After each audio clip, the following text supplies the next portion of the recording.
Greetings, my name is Vincent, and in this episode we're just going to take a quick gander at some of the models that I recently finished for a painting commission, here at Bunker 6.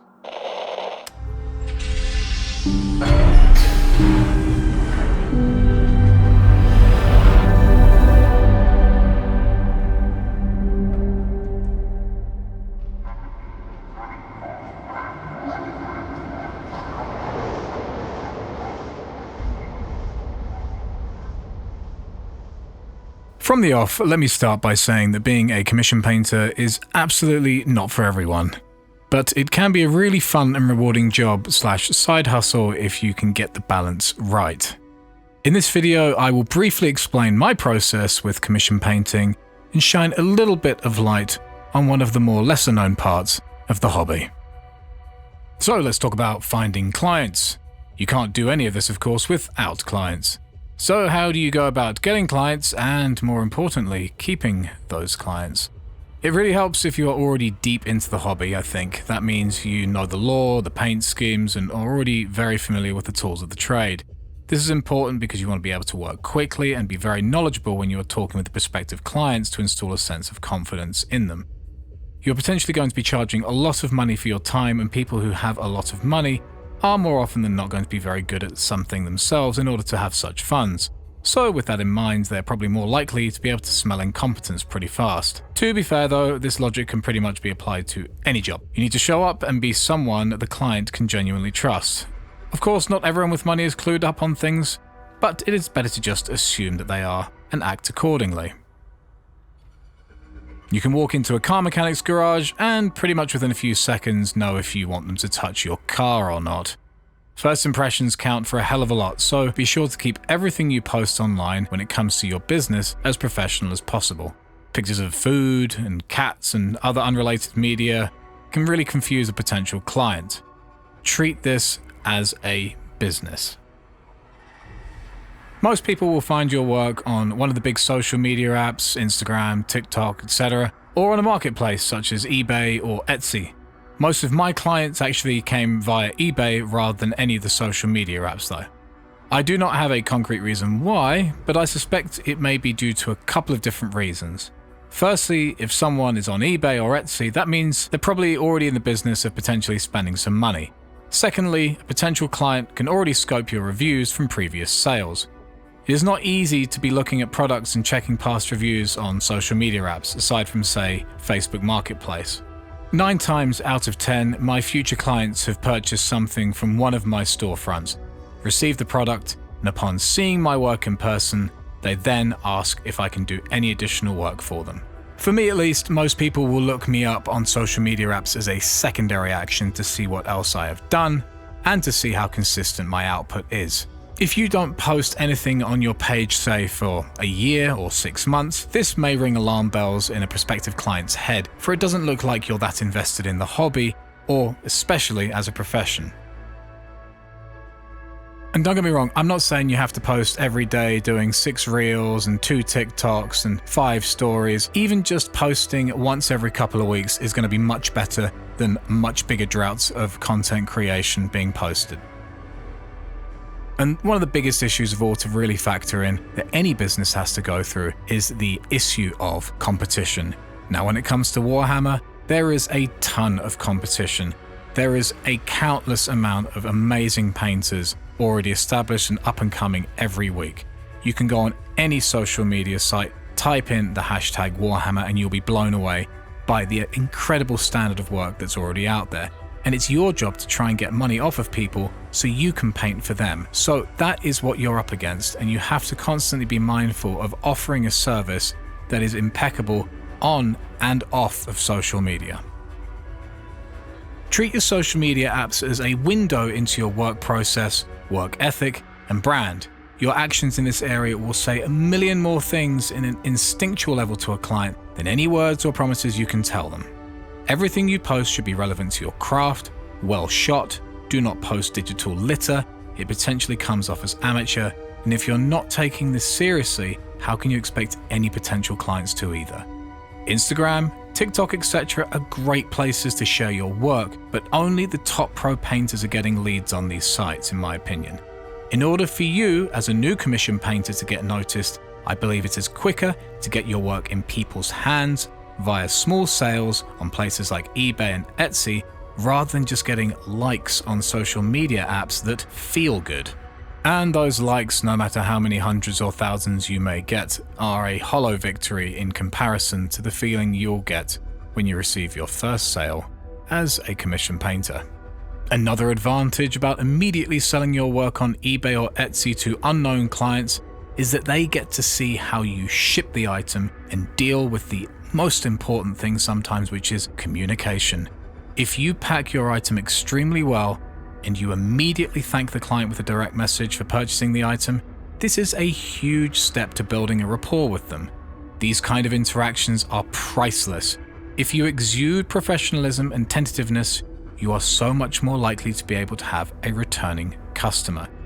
These kind of experiences cannot really be translated through social media apps.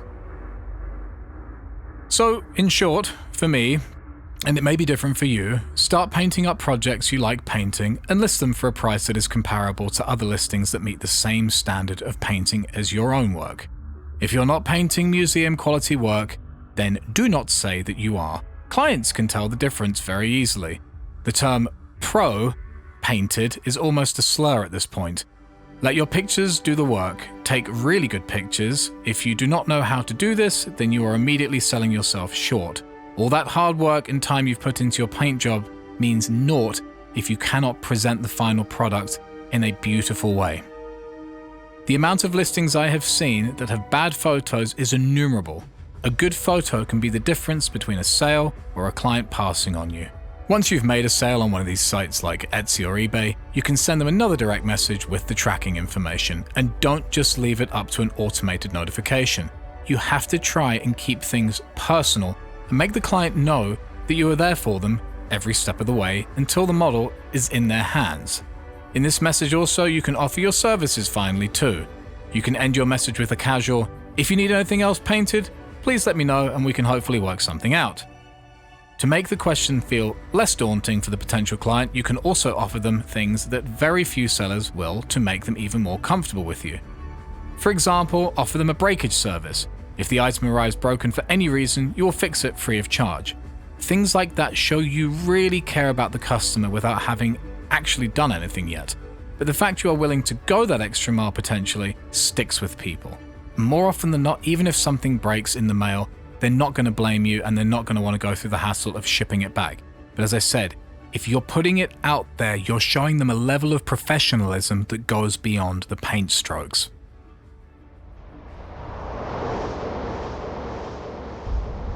Now you have your client, how do you keep them? Well, there are a multitude of things that you have to consider. Not every client is obviously going to be the same. One client may only want one figure painted a year, while another client may want an entire army painted every 6 months. Timing is a huge issue. Some clients may want quick turnarounds, while others have all the time in the world. They have their needs, and you have yours, and meeting in the middle is going to be the key. Now, there are a lot of tire kickers out there who will balk at your pricing, but this hobby has a lot of youngsters in it, and so this is to be expected. Serious customers will understand that your time is valuable if your work is good enough. There are a lot of people online who do not understand or even go as far as disliking the concept of commission painting. I have seen the usual comments of things like, "Why be in the hobby if you don't paint your own stuff?" or "It's a rip-off most of the time," and my favorite one, "You call that pro painting? Well, I guess I'm a pro painter then." These people are not going to be your clients, and they never will be. These comments are the equivalent of people critical of buying a brand new car instead of going through the hassle and expense of restoring an old one. Commission painters are helping get more painted miniatures on boards across the world and in glass cabinets, and to me, that is a very good thing.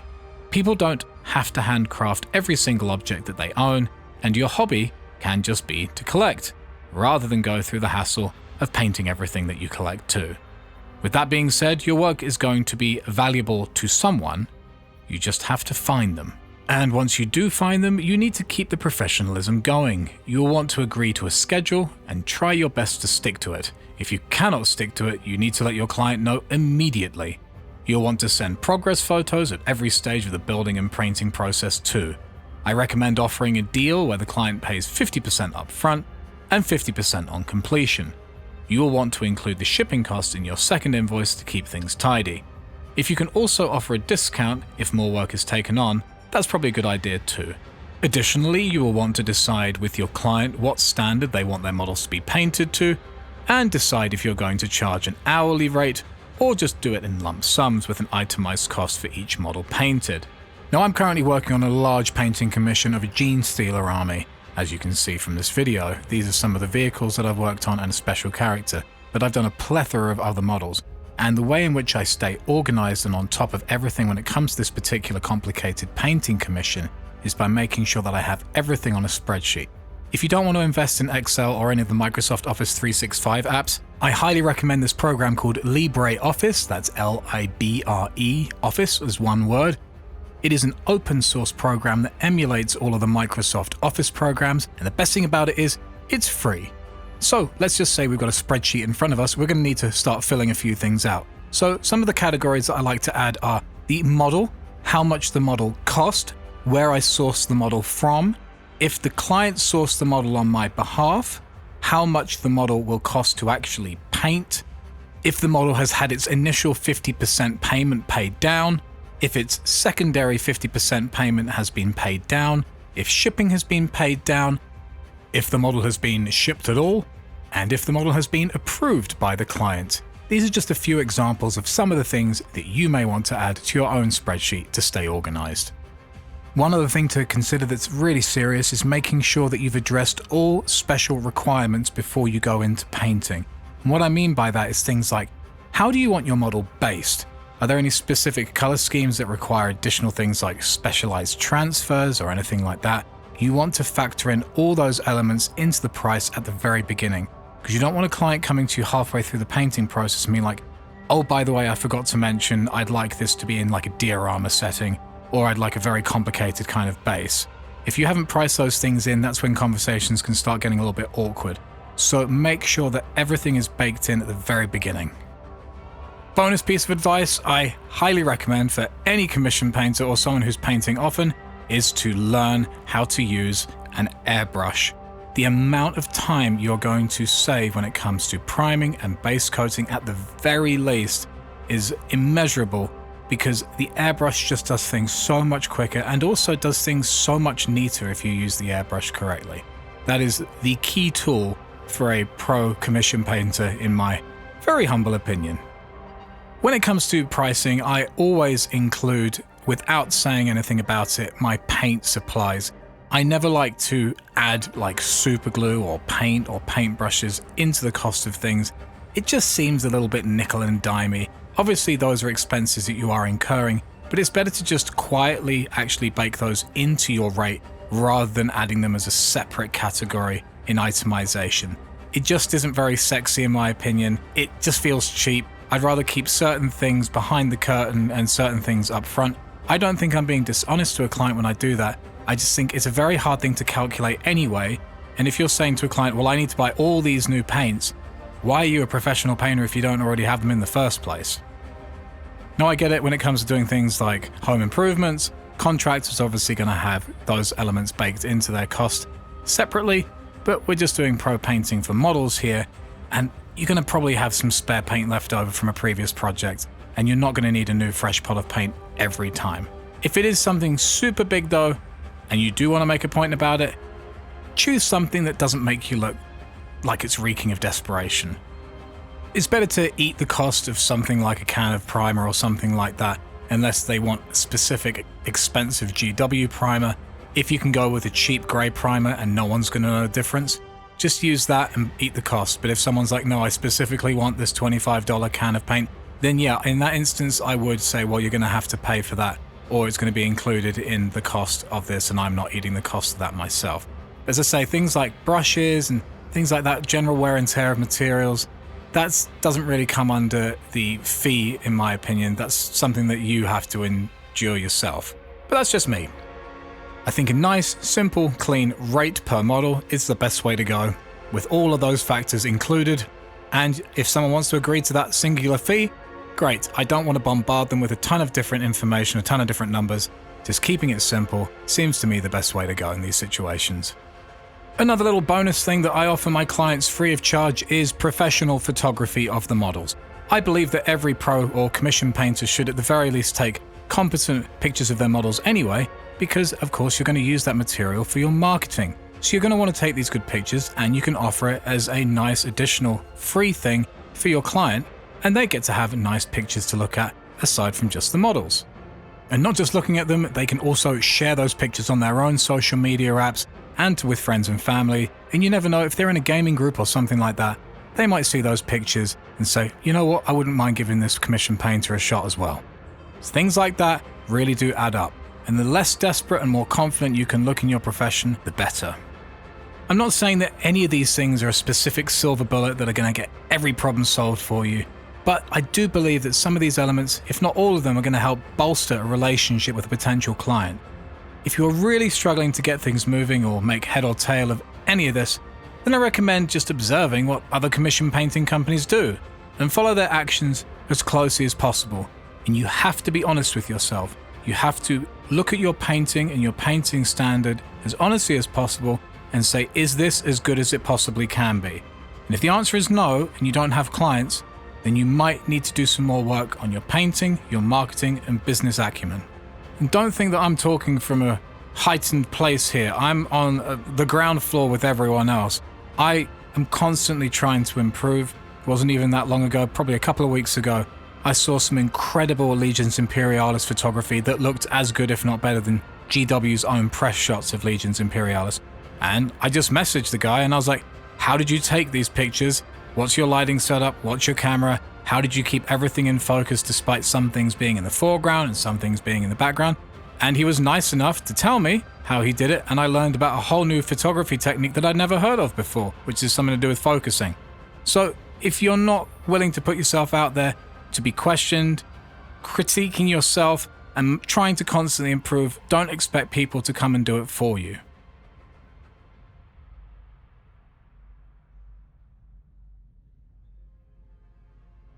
And the moment you've all been waiting for, the money. How do you make the money? Well, of course, that all comes down to pricing. And one thing that's an important part of pricing is time. Time is money, and painting takes a hell of a lot of time. And to be transparent, I'm not a full-time commission painter, and I do not want to be. I have too many other interests, from being a music producer to having a BMX parts company. There's a bunch of other different things that I like doing, including this YouTube channel. And all of these other things would have to stop the moment I took any of my jobs full-time. When I take on work, it is at my leisure, and I let the client know that from the very beginning. You may want to do this full-time, so you can be much more flexible than I am willing to be. I think a huge point is that is often missed in these commission painting discussions and videos is the fact that this gig only really makes any kind of sense if you're already working from home. You need to be able to dip in and out of painting on any free moment you have to chip away at a gig. If your day is split between commuting and being away from the brushes, then to me, commission painting is not really that viable. Look, I could be wrong, but commission painting is already a ton of commitment, and this is coming from someone who has the luxury of working from home for all of their jobs. This is a great side hustle if you stick at it, but a full-time gig seems like a big ask unless this is your dream job. People who are retired and still have solid hands and vision can have a nice thing going on with commission painting, as well as students who are able to paint in their dorm rooms during downtime to hone their skills and hopefully pay some bills. I really recommend buying second-hand models or box sets as often as possible at a discount. Get them painted up and get them back on eBay or Etsy anytime you do not have any clients coming in. People seem to really like finished box sets where there are two different armies. This allows people to jump straight into a game with one of their friends with everything already completed. Now, there's a lot of things that I've already mentioned that will dictate the price that you set for something, but I've decided in my process to charge per model no matter what. I set a price and the client either agrees to my price or they don't. My prices are, as previously mentioned, dictated by the standard of work to which the model is painted and any additional requirements such as basing and factor in bulk discounts as well. If a client is not happy with any proposed prices, then you can negotiate, but do not sell yourself short. If you are offering discounts instead of saying no, then a client is less likely to take you seriously. You need to be able to say no. In my opinion, you are selling a luxury service, so treat it as such. You need to be able to say no, like a fashion brand says no. If you do not buy the bag and they cannot sell the bag, they will destroy the bag instead of selling it at a cut rate. And to be clear, the largest company in the world that runs luxury brands, LVMH, practices this the most. The reason why they can charge so much money and the person who runs the company is one of the wealthiest people on earth is because they hold themselves to a higher standard of exclusivity. If you're going to sell bog standard models with bog standard paint jobs, don't expect to be earning a livable wage from that. You need to be offering something special. Anyone can buy a handbag, anyone can buy a car, but not everyone can buy an Hermes bag or a Ferrari. They're offering things that the regular product cannot offer. Ironically, the same crowd of people who defend the prices of Games Workshop by saying, "This is just a hobby, you do not need to do any of this for your survival," are the same people who throw their hands up in the air and say, "You do not need to have commission painting done on your models, that is an unnecessary luxury." You have to put all the gaslighting and doublespeak to one side, and you have to pursue what your goals are. If you want to be a side hustle painting commission person or a full-time commission painter, you have to take this seriously no matter what. Like any aspect of your life, you need to show progress, you need to set yourself realistic, attainable goals, and you need to hold up a mirror to yourself every so often and realize that there's people out there who are probably better than you, but you have to try your hardest no matter what. At some point, you have to just forget about money. Most clients will be mildly to very affluent people in their late 20s and upwards. These people already have experienced luxury in one way or another, whether it be from vehicles to last-minute getaways abroad. They want an experience and not just a finished model. Clients want to support a brand, not just a one-off offering most of the time. Deliver not just a product, but an experience. Think about the theatre of buying a tailored suit from Savile Row or any other experience that exudes luxury with an expected equivalent cost attached. I believe we're in the territory of goods that are luxury, so I try my best to treat it as such, without being obnoxious and alienating.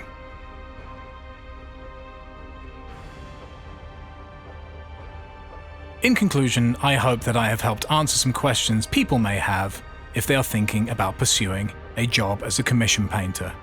Just like any job, it is absolutely not for everyone, especially the job of an artisan.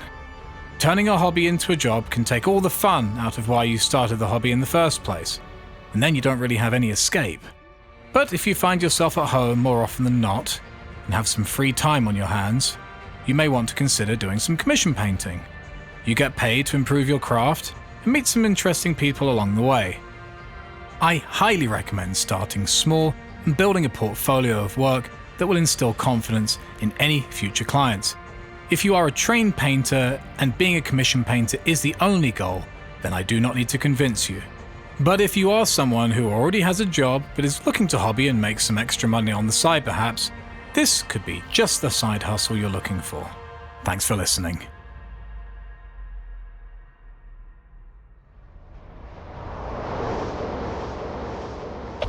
Thank you so much for watching this rather interesting video of me just presenting some of my painting work outside the channel. I hope you enjoyed it. And until next time, I'm Vincent signing off from here at Bunker 6.